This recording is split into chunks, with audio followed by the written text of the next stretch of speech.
વડોદરાના નવાપુરામાં નાથોબાબાની ભવ્ય શોભાયાત્રા યોજાઈ હતી ત્યારે શ્રદ્ધાળુઓના ઉમંગથી સમગ્ર વિસ્તાર ભક્તિમય બની ગયો હતો. સંસ્કારી નગરી વડોદરાના નવાપુરા વિસ્તારમાં જય મહાકાળી મંડળ અને નવાપુરા કારો સમાજના સંયુક્ત ઉપક્રમે પરંપરાગત રીતે નાથોબાબાની ભવ્ય શોભાયાત્રાનું આયોજન કરવામાં આવ્યું હતું. દર વર્ષે યોજાતી આ શોભાયાત્રામાં આ વર્ષે પણ મોટી સંખ્યામાં શ્રદ્ધાળુઓ જોડાતા સમગ્ર વિસ્તાર જય બાબાના નાદ સાથે ભક્તિમય વાતાવરણમાં ફેરવાઈ ગયો હતો.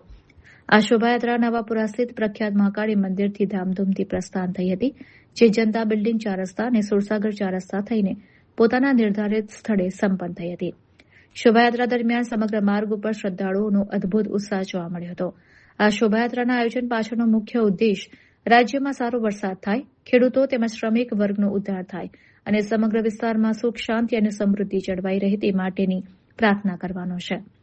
આ વર્ષની શોભાયાત્રાની ખાસિયત એ રહી કે તેમાં માત્ર વડોદરા કે ગુજરાતના જ નહીં પરંતુ ઉત્તર પ્રદેશ અને બિહાર જેવા અન્ય રાજ્યોમાંથી આવેલા લોકો પણ મોટી સંખ્યામાં એકત્રિત થઈને ઉત્સાહભેર જોડાયા હતા.